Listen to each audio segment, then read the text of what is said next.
How's spring going so far? Awesome. Great first couple days.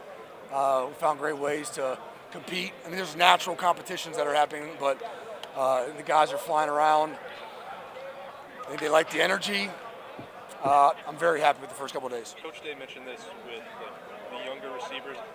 I know you'd rather have Emeka and Julian out there getting work, but the benefit to you to getting other reps for... Not really. I'm glad that they can get everything fixed up because I'm enjoying having these young guys get opportunities, and they're doing a hell of a job. The last 2-year guys are taking strides. The freshmen came in very determined and have been on top of their responsibilities and knowing their plays, and so I'm really excited for all of spring because of that. I mean, not that I wouldn't want them with me. I obviously do, but they'll be back. They'll be back to do some things later in spring, my understanding, and just probably not a lot of teamwork, but they'll get some individual work. They were talking about how that freshman group is going to really push the second-year guys. Have you already sort of seen that, whether in winter workouts? Yeah, already seen it, but no different than when Mech and Marv and these guys came in behind Jackson and Julian and the whole class. It's no different. JB coming in and running against Garrett and making him run because JB, that's one thing he does really well. So, like,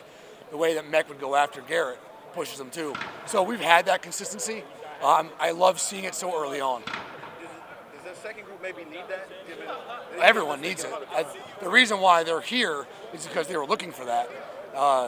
They're chasing the ones in front of them, and they are looking forward to the competition behind them. That's never going to change. And then hopefully we're having the same conversation about the guys next year about this class. So that won't change. Brian, the offense has been so dynamic since Coach Day's been here, since you've been here. So I know as an offensive coordinator, you don't need to fix anything, but what are you looking to enhance? I mean, you guys probably want to get better at everything. Yep. Is there like 1 or 2 things you're looking to really enhance? You know, I think that there's always a level of consistency you can always continue to chase. I think that's one thing. And we have our ways of doing that. I think at times we probably felt maybe there was a lull here or there when things were going on, even last year. Trying to eliminate that. How to do that is what we're diving into and what we're trying to get done. But that's probably one thing that we're looking to enhance. Probably, you know, the amount of explosive plays is continuing to be explosive. We can see we have explosive players, we have explosive ideas, but the execution of explosive plays can be enhanced. You know, but I think at the end of the day, like you said, we've been very productive, but I do have a pride that there's still more meat on that bone. And frankly, we have not, you know, accomplished our goals the last 2 years. So that's easy to identify. We got to do that, and we got to play our part. What's it been like for you these first 2 days as offensive coordinator, first 2 practices? Has it been fun? Has it been a little bit of a Yeah, it's been a blast. I think that, you know, I love to, again, be able to reach more guys and talk to more guys and have a lot of wider reach. But I would say, yeah, I've enjoyed it, but on to the next day. It seems like you were spending some time with the quarterbacks today, obviously. More involvement there than you would have had in the past. And what is that like now, being maybe part of the evaluation process of this decision? Yeah, probably, you know, more the evaluation process. Coach Dennis does a great job, you know, and I think that, you know, and the guys that help him, Coach Fitch and everything, you know, inside the building and things like that. I'm not necessarily spending any more time there at all. I mean, I'll obviously probably be a part of the conversation as we eval and do all those things, try to identify what each guy does best and make sure we play to that. But that was nothing out of the norm. What do you feel like you can maybe add to that as a receivers coach? Is there something that you can add as far as your perspective on Yeah, that? I think perspective's key. I think perspective in everything's key. I think, you know, what we're trying to do and them understanding our trials and tribulations and then us understand what they're trying to do and then their trials and tribulations. I think perspective changes outcomes, mindsets change habits and change actions. So just giving guys perspective of what we're going through, maybe a nugget here and there, what motivates my guys, it's just being able to have more conversation, relate more to more guys, quarterbacks being one of those groups. Day has said he wants to be more of a CEO, offense and defense. Have you seen that so far in the first couple of days of spring? Maybe a little. I would say that Coach Day is still Coach Day. We're elite because of what Coach Day brings to the table. So don't want to steer too far from what he's been continuing to do. So, but you know, I'm sure he has goals that he's trying to accomplish through spring. We all each have individuals. We have offense and defense. We have team goals. All those things. I'm sure there's things he identified he wanted to do better. He's probably trying to do that first day of spring. But his energy and what he brings to the table offensively will never change. How do you think look at Marvin looked as a returner? I don't know. You guys went on some tangent about punt returning the other day. I didn't know where that came from. Like, he caught one punt, and you guys were like, "Oh, he's the starter." I was like, "Wow, it's really spring ball." You can tell. So, what do I think about Marvin catching punts? Do you think you can do it? Yeah, he can do anything you want him to do. I think a lot of guys can do a lot of things if we want him to do it, but we're going to try to identify the best guy to do it. I mean, can he do kickoff returns too? Probably don't want to do that. So, again, just a total eval. All kidding aside, we want to build a good depth of guys, because it's amazing how quick you get a guy tweaked, or now we have a shoulder, he's not back there. Like, he's playing receiver, he's not going back there to catch punts. So you got to make sure you have a good depth of guys. And that's a great opportunity for young guys to get reps. But when you have maybe you've got to have a situation, he may be one of those guys that would be on that list. When you look at Marv, he didn't get the Blitnikoff last year. He's not kind of afraid to share that he thinks he should have gotten it. Yeah, I mean, anybody that has 2 eyes could have saw he should have got that. But.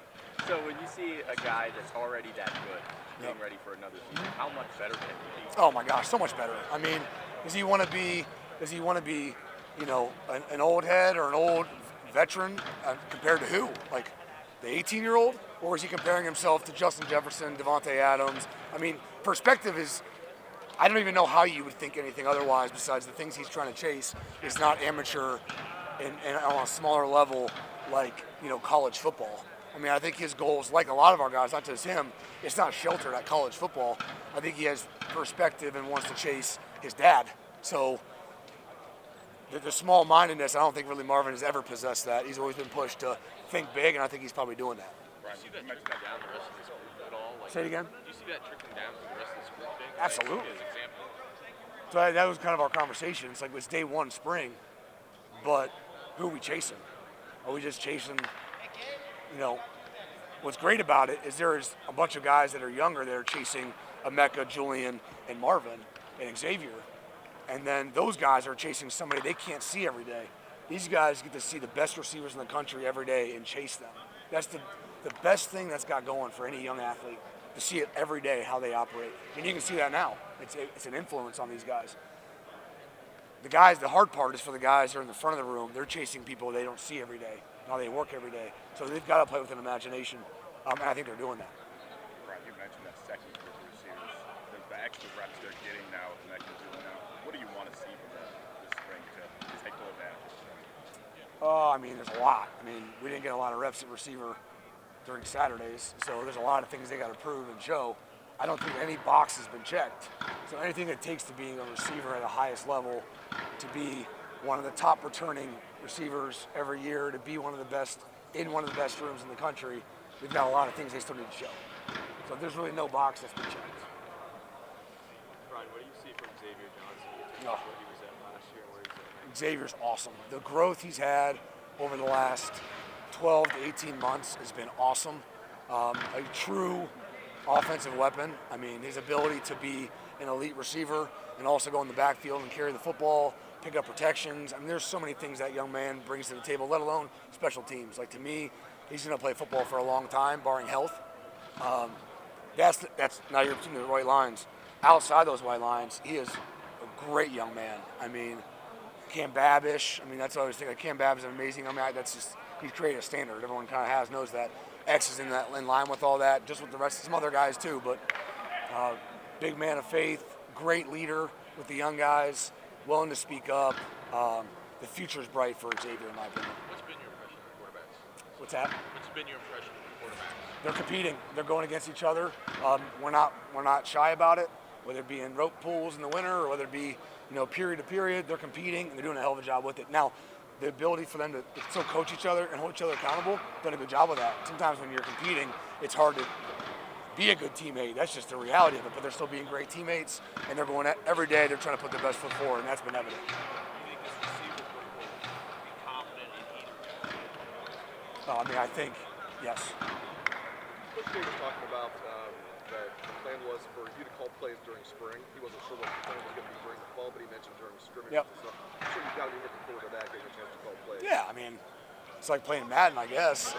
So yeah, the more I can continue to be involved and grow, I'm excited about that. It's kind of been the whole path through sports in general. But we'll see how it all plays out.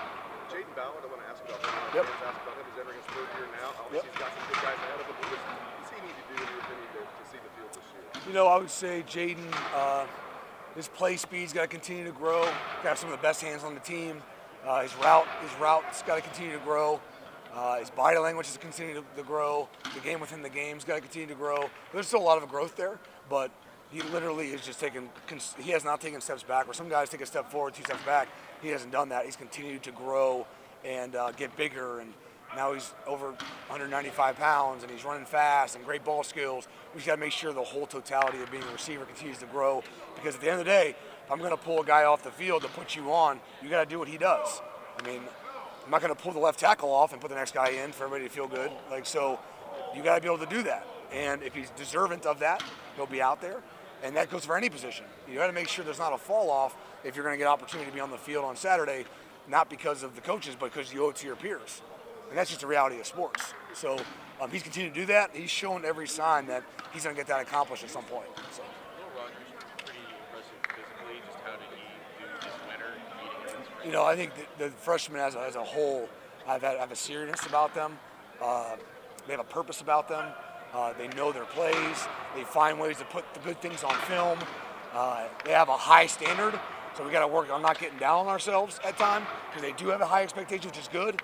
But there's got to be a fine balance. But the whole group has done a great job, and Noah especially has done a great job. Why did you like him so much? Recruiting standpoint, bringing him. Because he's a good football player. No, I'm kidding. He's a great. If you ever get a chance to, you guys obviously haven't met Noah. Noah is a great individual. I mean, I don't know if there's one person that asked about my family more through recruiting than Noah Rogers. I mean, he's compassionate. He has a high GAS. You guys, use that factor. All right. I mean, he just really has the ceiling that's not calculable. He's going to be that good. It all comes down to what kind of work he puts in. But again, he shows every bit he wants to put the work in. So great young man. When you look at the spring ahead of you, what are you kind of hoping to grow in? Everything I do is always new, I feel like. So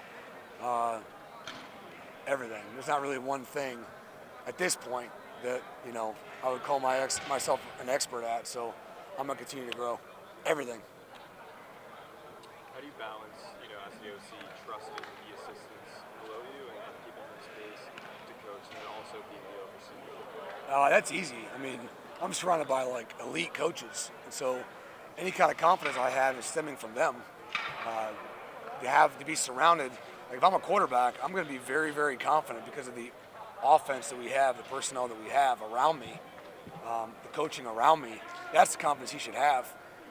I have that kind of confidence. The players we're able to coach, the staff around me, Coach Day, nudge. I mean, all that. So, to me, I just got to be myself. And then if I get too far off the tracks, I expect somebody to put me back, and then we just keep going forward. Marvin seems like the same kid he was when he was being recruited. I mean, he's got a Hall of Fame father. He's become a superstar here. How does he stay so grounded? That's just how he is? I think the chase he's on, he's nowhere near where he wants to be. So in his mind, he doesn't know what everybody's celebrating. So you guys are celebrating, but he's not. He's still on that same chase. So that would be my assumption. That's probably a good question for him, but him and the others. I mean, I don't know if Mech's changed. Julian hasn't changed a whole lot. He's grown a lot. They've all grown a lot, but I wouldn't say anybody's really changed. So I think that the chase that they're on is probably the biggest factor. For Marvin, is there an area for him you think he could grow and really develop or targeted area for improvement this spring ball? Yeah, I mean, I think that, the more situations he can get put in, the more the more he can learn. There's things that happen that he hasn't experienced yet. He is big, he is strong, he is fast, but to do that, get bigger, stronger, and faster, and maintain and play in the fall, a little stronger, a little faster, a little more consistent. That's what it's all about. I mean, it's not like he doesn't know how to run around. It's not like a Mecca does not, or Julian or Xavier. It's can we do it stronger, faster, with more anticipation, more consistently. That's what we're chasing. It's not the ability to.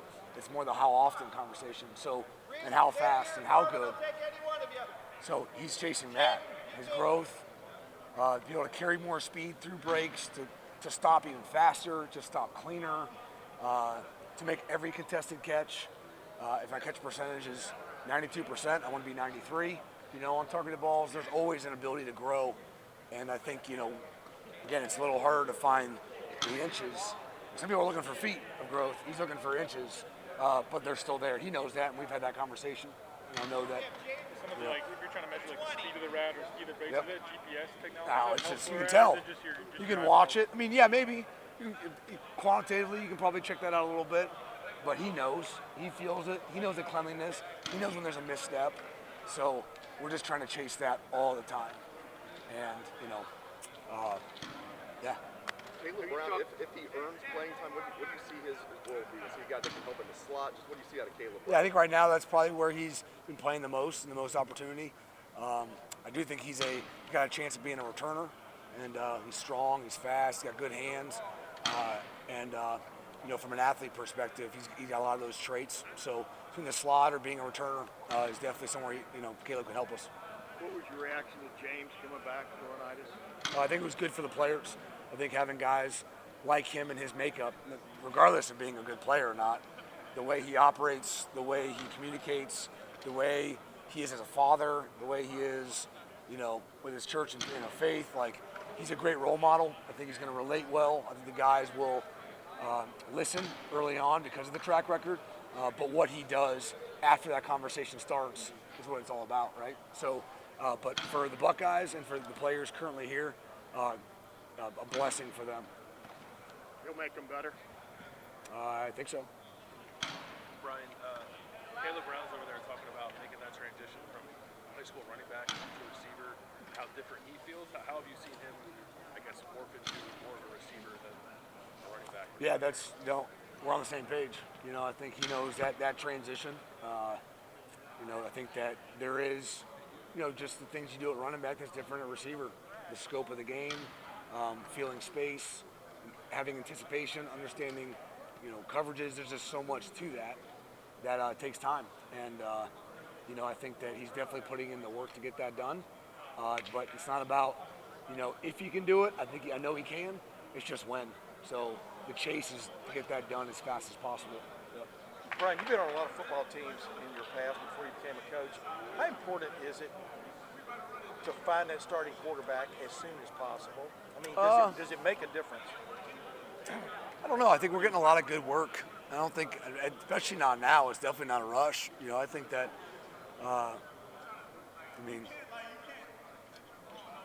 trying to think, TCU, when did Max Duggan start? Week 2? Yeah. How'd that go? So I think that it's always good to build chemistry, but I think we do that in all that we do, not just X's and O's and running plays. The routes we've had, the time spent. If they weren't building relationships last year, shame on them. No, I think it's important. I think that I would lean heavily on Coach Day and Coach Dennis in that conversation of when. But I think that we're in the world of we'll make things work regardless of situation. But when you're an offensive coordinator now, when you're envisioning where this offense is going, is the guy steering? How important is the guy? I think competition is the best to create the best out of somebody. So the longer we can have competition, the higher the demand, the more stress, the better the outcome. And as you see these two, well, we take the prime combatants, or Kyle and Devin, for the starting job, obviously. As you see these guys, what is your take on where they can take this offense? Meaning, some people think there's going to be a drop-off this year losing CJ. Some people, you know what I mean? Mm-hmm. What is your sense of the talent you've got on hand in that regard? Well, I think they said the same thing when CJ took over. Yeah. I'm pretty sure. So I'm not really concerned about that. No, but we have great players, yeah, and the offense is going to be great, and it's going to be geared for our players that are playing on Saturdays, just like it was different with Dwayne and then Justin and then a little different with CJ, and it'll take the mold of the best players we have, and that's what good coaches do. So whoever wins that spot, we're going to make sure the offense fits the players. Yeah. But my point, I guess what I'm saying is we don't get to watch these guys every day like y'all do. I know. Do you see two elite guys? Are those two guys elite in your opinion? Yes, they're all elite. Yeah. Yep. And what defines that in your mind? What defines that? Well, everyone has the capabilities of being elite. No one's elite until they are elite. So I don't just pass out, awards before they're earned. Yeah. So, everyone, yeah, could Marvin be elite? Sure. Could Mech? Sure. We don't say he's elite until he's elite, and he earned that. Yeah. So do they have the ceiling for whatever they want to accomplish? Yes. Will they accomplish it? It's on the collective. It's on him. It's on them. It's on us. It's on the collective to get that accomplished. Brian Caleb Burton that got banged up on Tuesday. Do you know if you're going to have him the rest of the spring? Day to day, I have no idea. Day to day. What do you think of Devin wearing the 33? I think it's kind of cool that he's giving a shout out to Sammy Baugh. Really? History, first quarterback ever inducted into the Hall of Fame. What do you think of him wearing the 33? I have a lot of things that I think about. I don't have time to put that as one of them into my opinion-based thoughts. That's why I waited so long to interview to ask you that. Yeah, I appreciate that. I appreciate that thrilling question.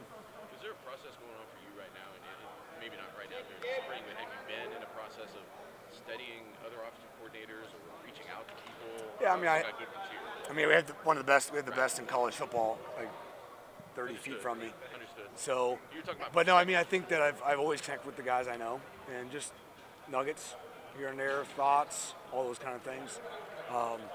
And I'm looking forward to it. A lot of guys have been awesome. So, but I always expand it. It's not more about being, I guess, offensive coordinator, but it's more with the balancing of time and reaching of people and suggestions that way, than anything else. You have like a million things you want to do, and then you have to narrow it down to what you can actually do. No, not really. I mean, I think that I'm not really like the type to just draw thousands of plays. Like that's not where I'm at. That's not how my brain works. The things we do, I want to do it at a very, very high level, and with extreme, efficiency, and provide advantage to the players as much as possible based on the plays. That's kind of where how my brain kind of operates. A lot of plays are really good. If it's not good because it's press man and we're not good versus press, well then just move the guy. Still a good play, So I'm more of a simplistic mind, in my opinion. I sort of remember 2 years ago you giving a message to the receivers that a new quarterback is coming in, the quarterback competition is happening. They maybe had to step up their game. Similar message at all? Say it again. I sort of remember 2 years ago you were kind of telling the receivers they had to sort of elevate their game with the new quarterbacks coming in. You were going to be breaking in a first-time quarterback. Gotcha. I'm just curious if you've passed along in some way. No, I don't think so. I think, it's a thought. I haven't. That message has never hit me. I think that there really is a really good connection.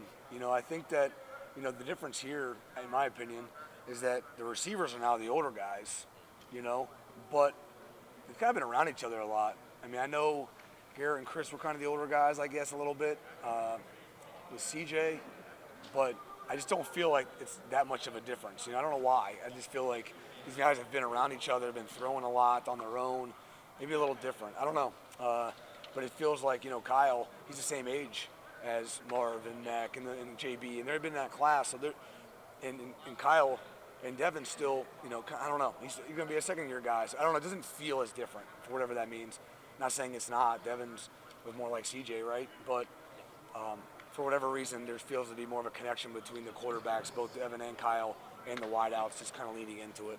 I don't know. So, what do you see in that connection with Kyle and Marv? Obviously, they played together in high school, but now you're seeing it with the ones every day. What is it like? I mean, I think that I think our receivers are a pretty easy group to get on the same page with. So, I know they have a chemistry maybe, and they may have a thing, or I really don't know. I would just say that they're both doing a great job of that.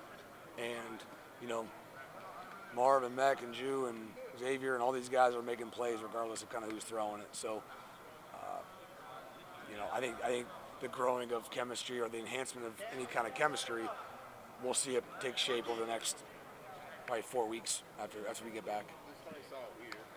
Could be. It's okay. Do you have to learn how to work at this level? Oh yeah. Oh yeah. People think they know how to work. They have no idea, and it's not their fault. Some guys, very few, had it, and there's some guys in my mind that come to mind, and I'll keep those to myself. But that is the biggest probably learning curve early on. The plays will come. We run a pretty complex scheme, a lot of demand from the different things we do, So that's a curveball. But learning how to work definitely is number one.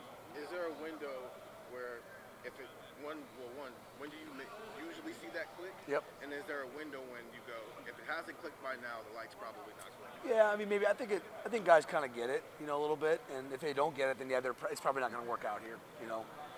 But you know, I would say, you know, that's kind of something the mid-years get. It really helps, you know, to come in January. Holy crap, winter workouts. What is this? And then you get into spring ball. Holy, it's you again. And then like by the time you get to a summer workout, you're like, oh no, I got this. And then you hit the fall camp, you've already done it. And the guys that are coming in June, they're still going to be figuring it out. The guys that get done with spring ball are there. The guys that come in June are figuring that out at the end of fall. And now it's week 1. So you just see the understanding of that. That's why a lot of times those guys in June, they really start adding in, you know, like the Chris Olaves come mid-season, end of the first season, if they have figured it out. Everyone is different. You never know how it defines itself, but learning how to work one and the complexity of scheme is definitely then too.